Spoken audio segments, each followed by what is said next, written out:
Okay, 8 a.m. and we can continue. So guys, today we need to introduce inductors. What we've done in the previous class? In the previous class, we modified Faraday's law and wrote it in the most general form, and that is one of the Maxwell's equations, right? Where we basically found out that if you have magnetic field, let's say this area is filled with magnetic field, and if that magnetic field changes in time, it will produce an electric field, and we call that electric field the induced electric field, right? Every time. So now whenever you see, if you have a magnetic field changing in time, magnetic field, you can say immediately there must be electric field over there, right? So that's what basically Faraday's law explains or describes. And then we practiced that phenomena, right? Using the, or we applied that for the case of a solenoid, right? So we have inside of the solenoid, we have a magnetic field, right? And if you change the current in time, of course, magnetic field will be changing in time as well, right? So changing in time magnetic field inside of the solenoid is going to produce the induced electric field, right? So we wrote down the expression, right? And how we can find the expression? No, how we can find the value of the electric field and how we can find the direction? So we practice all that. Some of you will practice it today in the afternoon. Right? Okay, so back to the inductors. So now it's time to introduce the another element in the world of electronics, right? And so you remember what a couple of months ago we introduced capacitance, and then we introduced resistance. And I told you back then that among these three elements, capacitance, resistance, and now inductance, there are lots of similarities, lots of common features, right? Lots of similar features. So now, yeah, we need to introduce the last element out of these three. So first, oh, I need to bring slides forward. Okay. So first, yeah, it's still chapter 30. What's a role of an inductor in a circuit? Right? And you remember how we defined the role of a capacitor a couple of months ago, right? At the beginning of the semester. I define it in this way. So a capacitor allows us to store energy in the form of the electric field. And back then I told you guys, I prefer to define it in this way because in a similar way we can introduce the role, we would be able to introduce the role of an inductor. Now, and this time has arrived, and now we need to define the role of an inductor in a very similar way. An inductor, it's a device which allows us to store energy, but now in the form of the magnetic field. Capacitor was in the form of the electric field, now inductor store energy in the form of the magnetic field. And similar picture, right? The cat sniffing, disappointingly sniffing the energy, right? But now instead of a capacitor, I put the typical inductor, a solenoid, right? But again, the key word, energy. It allows us to store energy inside of the inductor. Okay, so now, of course, we need to give a strict definition of what inductance is, right? Because we're all here science majors, right? And so let's define inductance. And again, I'm going to define this now quantity in a similar way like I defined capacitance first, then resistance. So now in a similar way, let's define inductance. So typical inductor, of course, it's a solenoid. So let's assume that we have a solenoid, right?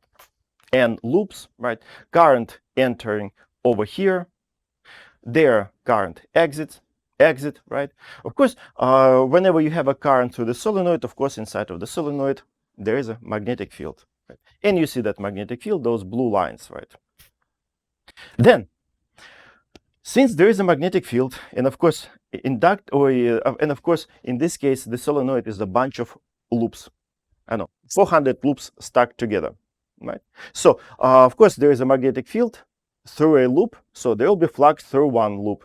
But then there's a next loop, again, and each of these loops are going to give us some contribution to the total flux. So if you add all those fluxes through each loop, of course, you will end up with the total flux, right? So now we have, at the beginning, current entering, and this current produces this flux, right? The total flux. And now if you start playing with this current and the flux, for example, if you increase current, of course, flux will go up. If you increase current more, flux will go up more. And you can play as much as you want, but you will be surprised. If you take the ratio of that total flux versus current which produced all this mass, you will be surprised to see that all the time you end up with exactly the same number. Ratio flux versus current gives you exactly the same number. Okay, it means that that number is some intrinsic property of this system, of this inductor. Okay, so if it's some intrinsic property, let's give it a cool name. And inductance sounds cool, right? So that's how we defined inductance. It's a ratio of the total flux through the system divided by the current which produced that. So that's what by definition, that's what inductance is by definition. And you remember again, in a similar way, we introduced first capacitance. And of course, capacitance we introduced as what? A ratio of the charge versus potential difference created by those charges, right? Then, what about resistance? If you have a resistor, if you take a ratio of the potential difference versus current, that's how we introduce resistance. And now inductance, again, ratio, but now it's a flux versus the current.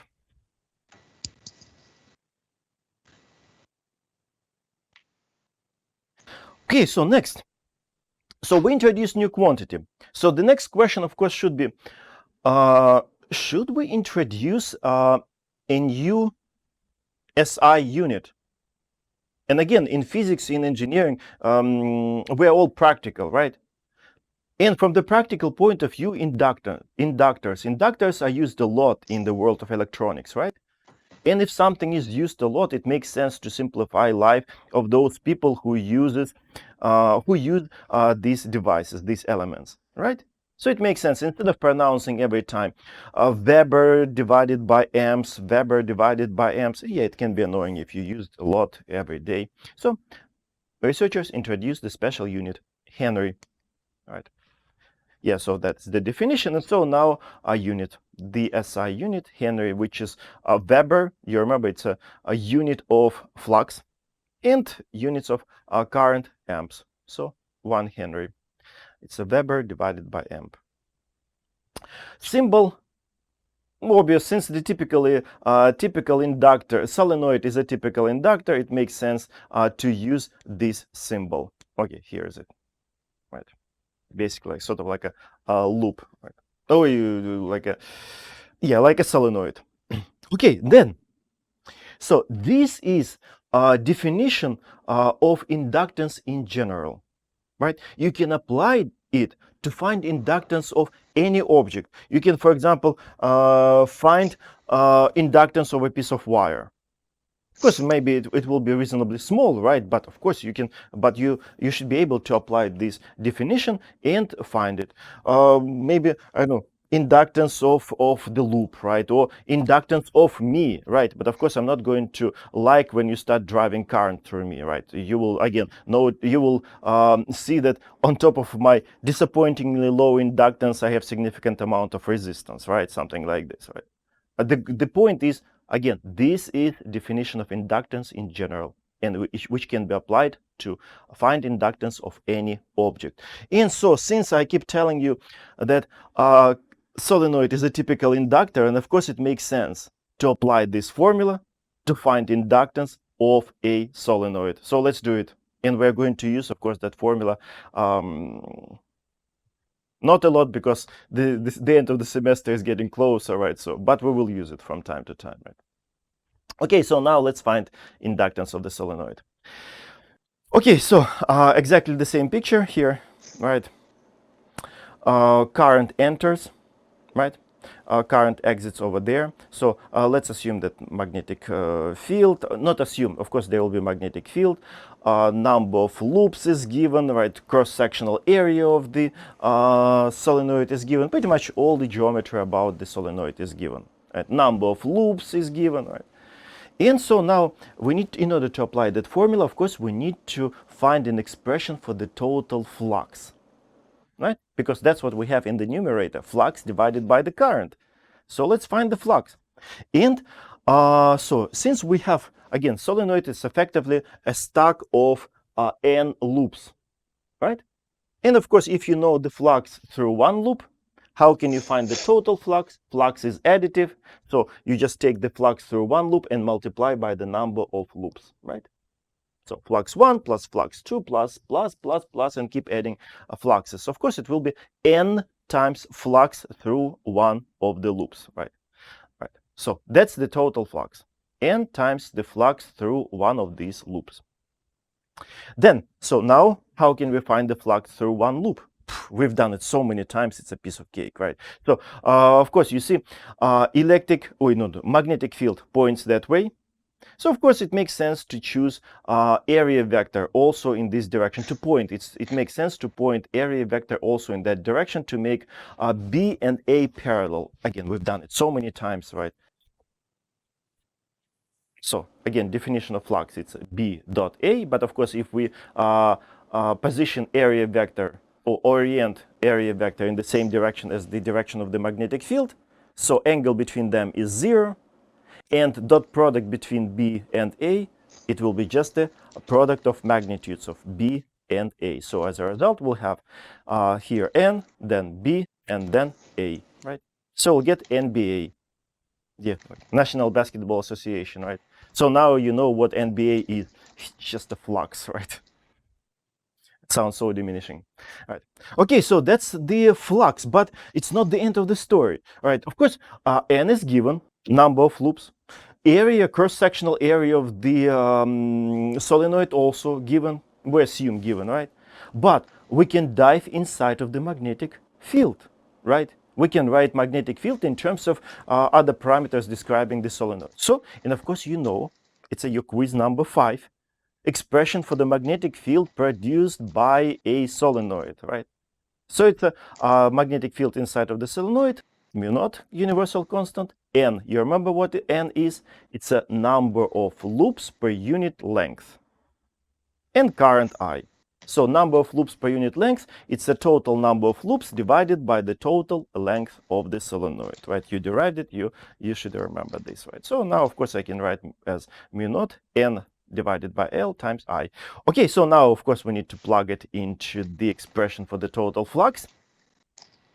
So we cannot dive any deeper in any of these parameters. So now, as a result, the total flux we can write. And instead of B, I will plug this expression. So we'll have this.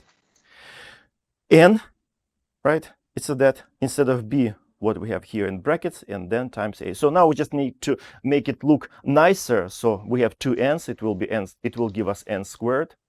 And we'll have like this. So mu naught n squared area divided by the length of the solenoid and times I. We're almost at the final point. So now what is inductance? It's a ratio of this total flux, right? And divided by this current, which produced all this mass, right? So let's move current to that side. And as a result, that factor in front of the current is our inductance of this solenoid. Okay, let's frame this.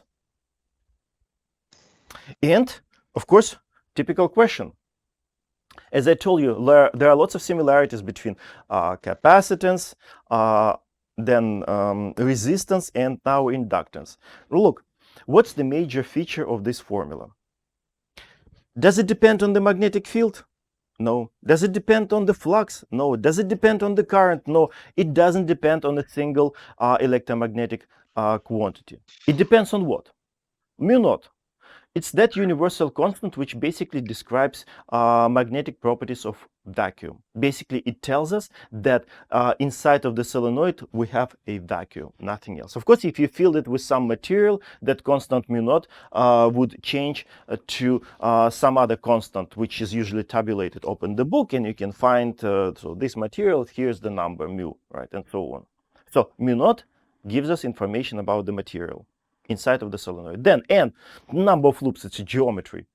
Area, A, cross-sectional area of the solenoid, again, geometry. L, length of the solenoid, geometry. So basically, L inductance depends only on the material and geometry. So that's why you can go to some store which sells circuit elements, and you can buy an inductor, and that is usually labeled, right?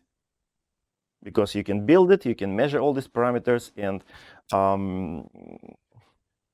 label it, right? So it doesn't matter what will be the amount, what's the current, what's the value of the current you're planning to drive through the inductor. L will be the same, of course, assuming that you drive a reasonable amount of current within the working range, right, of an element. Otherwise, you can just damage the device, right?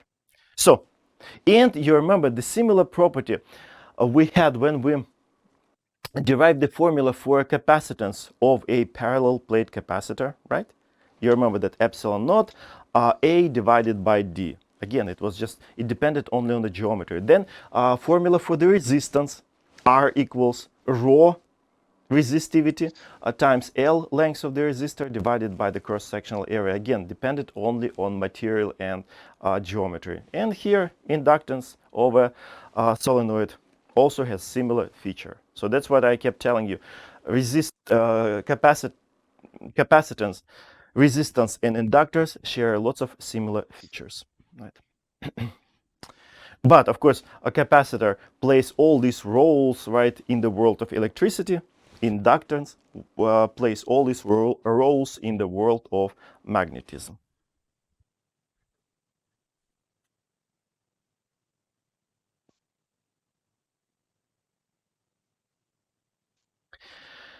Okay, so yeah, depends on the geometry. Cool. All right, so now what's next? Potential difference across an inductor. At this point, every time, okay, I know to some extent physics, right? But still, every time when I come to this point, it sort of surprises my mind. Still, my mind finds it difficult to believe, right? Because what are we talking? Potential difference across an inductor. So here's the solenoid, typical inductor. So, in a simple words, what is an inductor? It's just a long piece of wire, and usually we assume an ideal piece of wire which doesn't have resistance, right?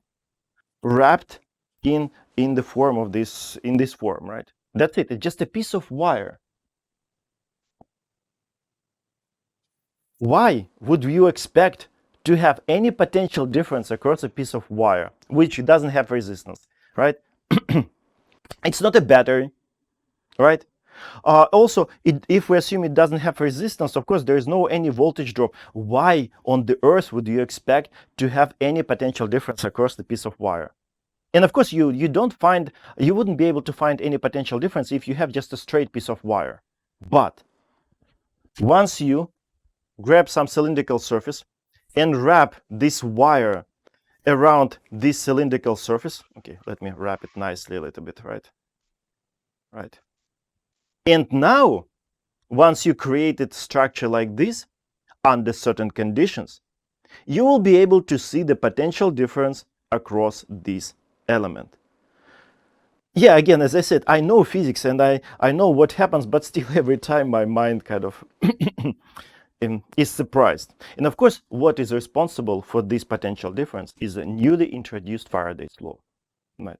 So again, we're going to use Faraday's law in order to write the expression for this potential difference. And we're going to somewhat modify Lenz's rule. All right. Again, the system is not will not like something, and again, it will either rebel or support. Right. So we'll just again behind of this all these there is a Faraday's law and Lenz's rule, but we will slightly adjust them for this particular case in order to make them better, sort of easier to use for this particular system of an inductor. Right. Okay. So now let's actually. Um, derive the formula for the potential difference. Right. Okay, again, the same picture. I copied and pasted the third time or the fourth time, right? So current enters here, current exits there. It's very important because now that will be our final point where current exits. That will be our final point because what we're trying to find? We're trying to find the potential difference, delta V. Delta, of course, has the final value of V at the final point and value of V at the initial point. So we need to define which point is final and which point is initial. So the point where current exits the solenoid, that's the final point. Where current enters the solenoid is initial point.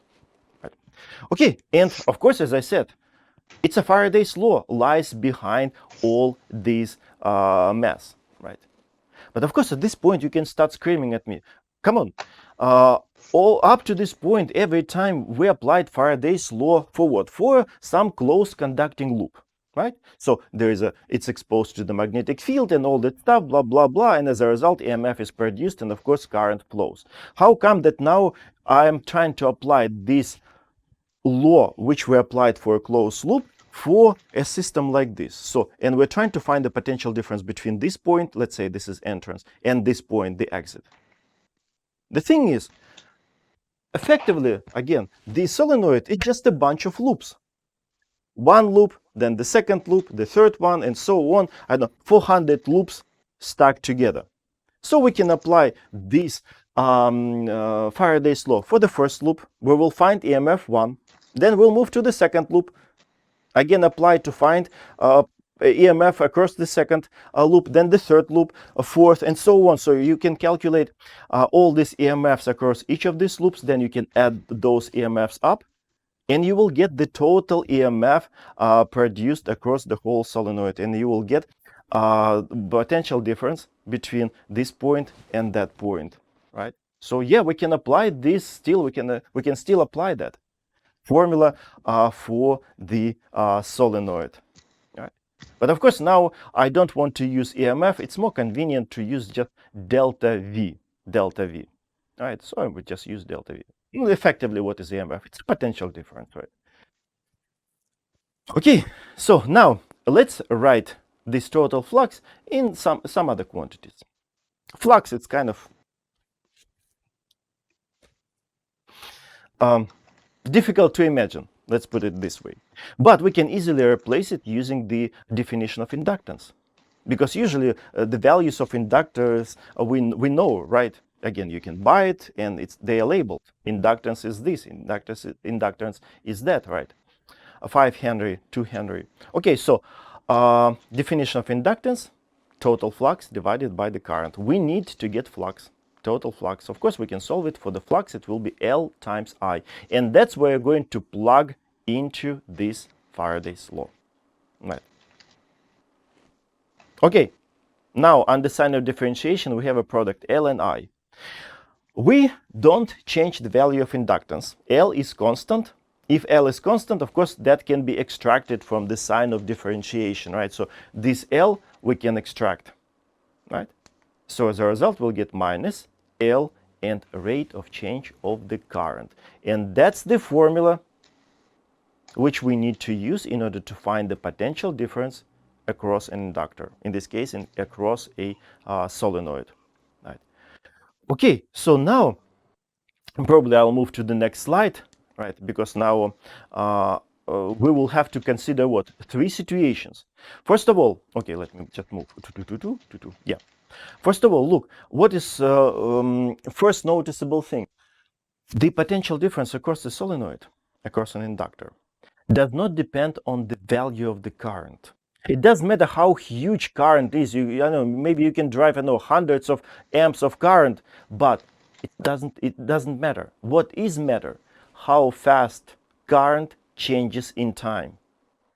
If you drive, 100 amps of current through your solenoid, but current is constant, then nothing will happen across the solenoid. Potential difference will be zero. But once you start changing that current, okay, then solenoid will start showing the potential difference across itself. Right. So as a result, we need to consider three situations, right? When current is constant, then when current increases and current decreases. Actually, current is constant is simple. Potential difference will be zero. So effectively, we need to consider two cases. Current is growing through the solenoid, and current is dying across the solenoid, right? So let's start with the increasing case. Current increases, right? Okay, so current increases, of course, increases in time. So it means that di over dt, that rate of change of the current, is positive, right? Because time goes forward all the time. The dt cannot be negative, so dt is positive. And if di is positive, of course, then di over dt is positive, right? So positive. Now, as a result, what can you say about delta v? Di over dt is positive. Inductance is only positive. Inductance cannot be negative by definition, right? So as a result, since there is a minus in front, potential difference is negative. So as a result, we can say that delta V is negative. Delta V, it's again, you remember V final minus V initial. And you remember I told you which point we consider as final and which point we consider as initial. Where current enters, that's the initial point. If current exits here, that's the final point. Okay? So means V final is less than V initial. So the electric potential at the exit of the solenoid is smaller than the electric potential at the entrance of the solenoid. Right? Okay, now let's draw the picture and look at the picture. The simplest, of course, oversimplified. So we have the solenoid, right, which we examine, and there is a battery which drives this original current, which changes, which increases.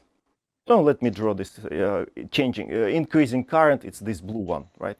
So this battery drives this current through the solenoid. And again, this current, the value of this current is increasing. Okay, so and then since that current increasing, the solenoid responds with the okay, that is the final point, this is the initial point, and we just found that the electric potential at the final point over there is smaller than the electric potential at the initial point.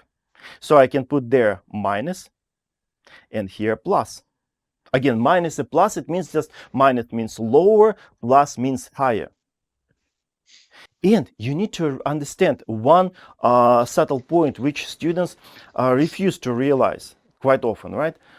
This is a response of the solenoid. It's a produced by the solenoid. This lower potential, here the higher potential. It has nothing to do with this battery. This battery tries to produce its own distribution of potential. And since this original current changes, in this case increases, the response of the solenoid is this. It's produced by the solenoid. All right? Sort of like lots of products, if you look at the products, it's sort of made in China, right? So this is made in the solenoid. This potential difference is produced at the solenoid, right? Okay, so now, sort of effectively, this solenoid starts working as a small battery. Again, there's no battery. I will explain why I'm using this analogy. So it starts working as a small battery with this polarity. This side is positive, that side is negative, right? And of course, if there is a secondary, this small battery, of course, this battery will drive the current in which direction? Opposite direction to the direction of the original current. From this plus to that minus to the rest of the circuit. So we're going to get this current, induced current. So you see, solenoid starts driving current in the opposite direction to the direction of the original current. Right? So now we can sort of develop a mnemonic rule. Again, behind all this, it's a Faraday's law. But now we need to adjust all those rules for these situations to make it slightly more convenient. So this solenoid doesn't like when current changes through when current changes. In this case, okay, not in this case. If current is constant, the solenoid will be completely happy. It is not going to produce any potential difference across itself. Potential difference will be zero. Again, it's like, you remember the Lenz's rule, when the loop didn't like changes in the flux. It's basically the same here, but we're slightly adjusting that rule for this situation. So now we can state it like this. So solenoid doesn't like when current changes. If current is constant, the solenoid is completely happy and it is not going to do anything. But once you start changing the current, like in this case, if current increases, the solenoid rebels. Again, like Che Guevara, right? So in which way? It creates the potential difference in such a way, right, so that the induced current will flow in the opposite direction to the direction of the original current, trying to suppress the growth of the original current. Again, this rebel, right? But of course, a logical question. Okay, it's cool to be a rebel, right? To be like Che Guevara, right? Fight somewhere for, I don't know, for the freedom or whatever cause, right? But of course, the logical question: who is going to pay for your fun? Yeah, it's good to be a rebel, right? Some people consider it's like, I don't know, romantic, right? And ABBA can write a song about you, like that Fernando song, you know, could perform at the UN, but still, who is going to pay for your fun? Because to rebel, you need to have some ammunition, you need to have food, right, and so on and so forth, right? Who is going to pay for your fun? In this case, where is the energy? Yeah, it's good for a solenoid to be a rebel, right, and drive the current in the opposite direction, but where does energy come from to drive this current? And we need to recall the first slide of this presentation. You remember I told you what is a role of an inductor? It allows us to store energy, of course, in the form of the magnetic field. So inside of that solenoid, there is some amount, okay, not significant, but some amount of stored energy. And that some limited amount of energy can be used to rebel. But of course, this rebellion is not going to last forever. Of course, it will live for a short period of time only, right? And then ran out of energy, ran out of money, and revolutions are usually over at that stage, right? Right. Everyone goes home, right? Okay, so that's what happens. All right. Okay, and that's just I copied and paste from the book, right? So what I just explained to you, right? And sort of, let's look at one case where this effect is obvious. Let's imagine this situation. Some circuit, I know, single loop circuit, simple circuit, right? And let's assume that, and there is a switch. So you can open the switch or close the switch. And let's assume first switch is open, right? So you see up to this point, there is no current. Current is zero. You see it's a current versus time. And then at this moment of time, you close the switch. And of course, current will start flowing through through the loop, through the circuit. And if you don't know this physics, if you don't know physics deep enough, of course you would expect that the current would just jump up to to some value, let's say, I don't know, 2 amps, and then it will be constant. You can expect this only if you don't know physics deep enough.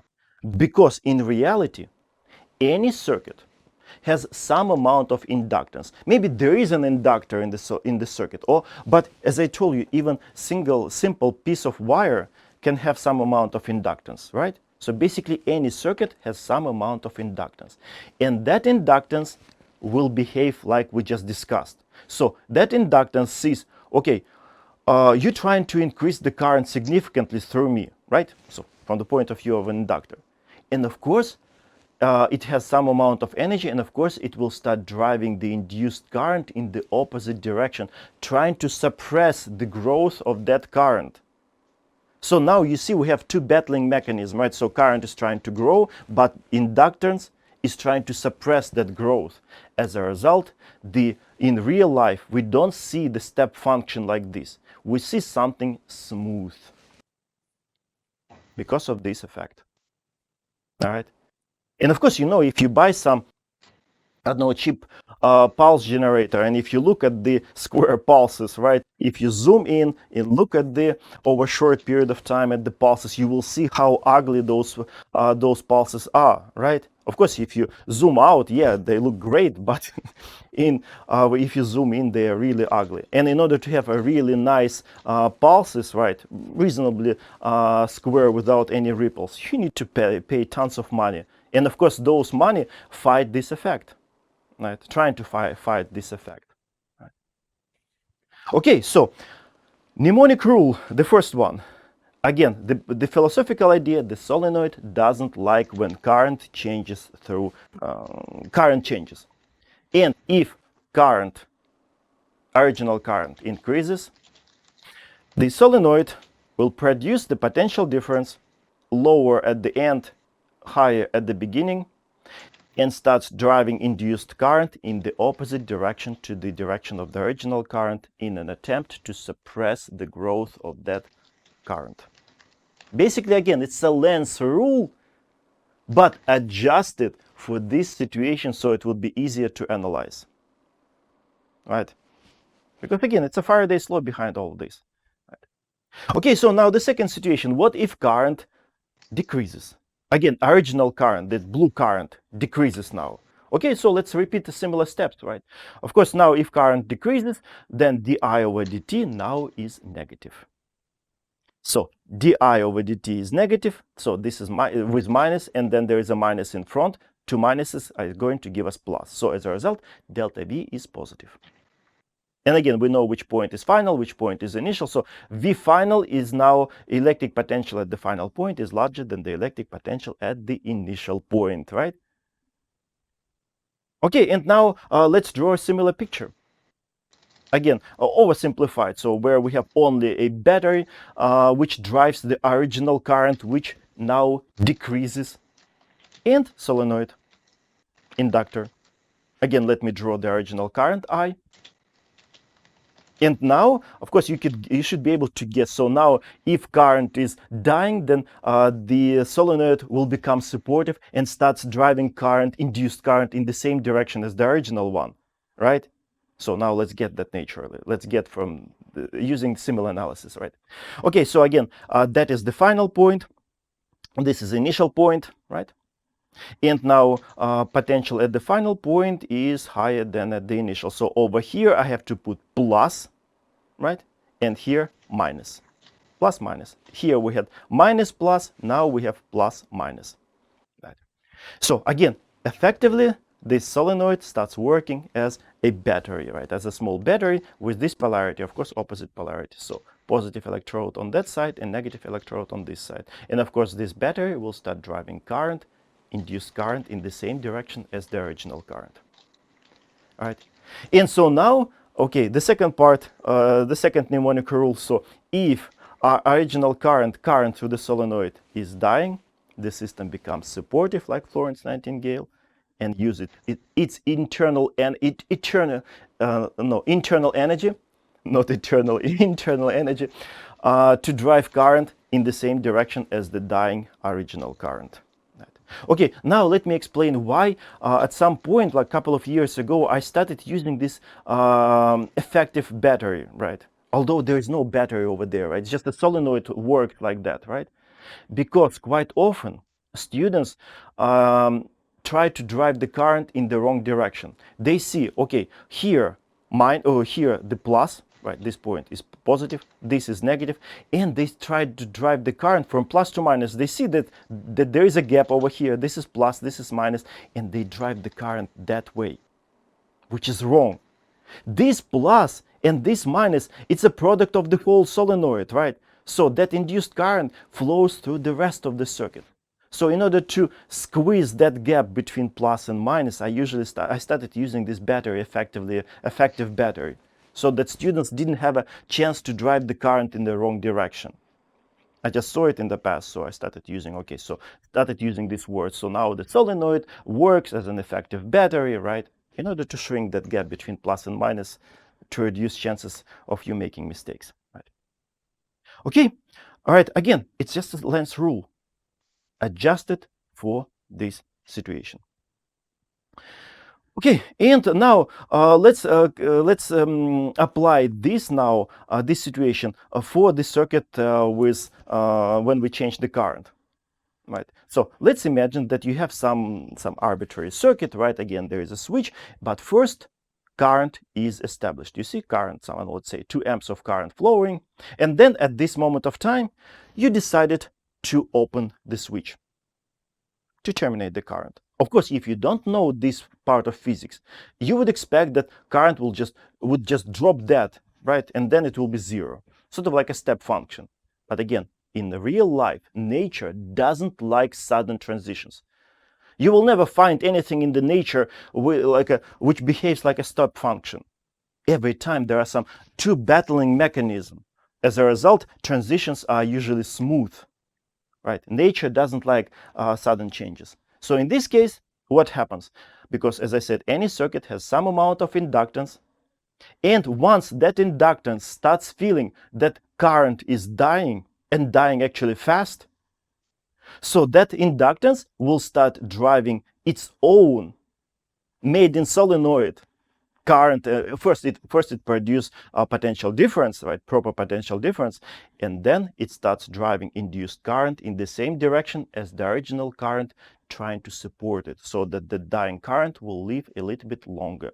But of course, it's not going to continue forever because, as I said, we have limited amount of energy inside of solenoid. Right. So now, instead of this step function in real life, of course, you will observe some smooth decay of the current because of the inductance of in the circuit. Okay, so again, let me repeat these two mnemonic rules. So if original current through the solenoid increases, let me start with the first situation. So let's say current is constant. In that case, the solenoid will be completely happy. It will keep sleeping without doing anything. In that case, if current is constant, solenoid is completely useless in the circuit. It's just a long piece of wire. But once current starts changing, let's say current increases, the solenoid will wake up immediately, inductor will wake up immediately. It is not going to like that. Of course, in this case, it will rebel. It will start, first it produces the potential difference proper, delta V negative, right? And starts driving an induced current in the opposite direction. When current decreases, again, solenoid is not going to like it, but now, of course, the response will be different. Now it becomes supportive. It will produce the potential difference across itself, again, made in solenoid, delta V is positive, and as a result, induced current is going to flow in the same direction as the original current, supporting it. Right. Okay, so that's the story, right? And usually on the final exam, I give usually either a clicker, or not a clicker question, multiple question and a multiple choice questions, right, about understanding of these processes, right? And it's not a rocket science. Again, it's basically a Lenz's rule. Okay, so now the question for you. There will be a clicker question now. Yeah. Okay, so it's in the chat, the poll, right? I created it in the morning. So we have two situations. Let me get some water.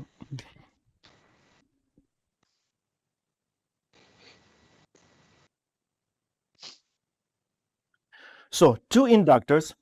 First one, L is 2 Henry. You remember inductance, the units of inductance, Henry. And here the original current. Maybe over here there is a battery, right, which drives current through this solenoid. And that original current, I1, enters from this point. We don't know what happens to this current. We don't know if it's a constant or increases or decreases. But we see the response of the solenoid, like in the previous slide. You remember, if something happens to the original current, the solenoid responds. If original current is constant, then the response from the solenoid will be no response, right? But in this case, we see the response. The potential difference across the solenoid is 2 volts. So delta V is given, and we also know that a solenoid produces higher potential at the end and lower potential at the beginning. So we see the response of the solenoid. Then second situation, very similar, but now inductance is 1 Henry. Again, something happens to the original current, and as a result, because of that, those changes in the current, we see the response of the solenoid again. Higher potential at this point, lower potential at that point, and the potential difference is delta V. Which current is changing faster or more rapidly? Which current is changing more rapidly? Right. Okay, give it a try, and then I will discuss it. Okay, let me turn on my timer, and let me dive into the chat to see your answers. Again, some questions similar to this quite often I give on the final exam.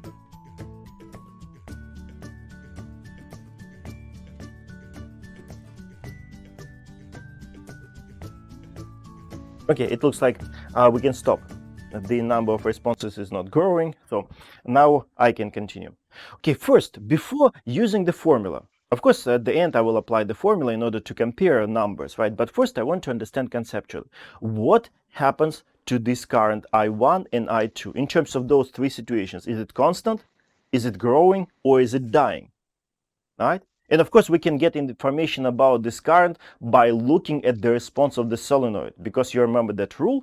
If current is constant, of course, the response will be zero, no response. In this case, we have a response of the solenoid. It creates, again, these 2 volts. It's a production of the solenoid, made in solenoid, or made by the solenoid, right?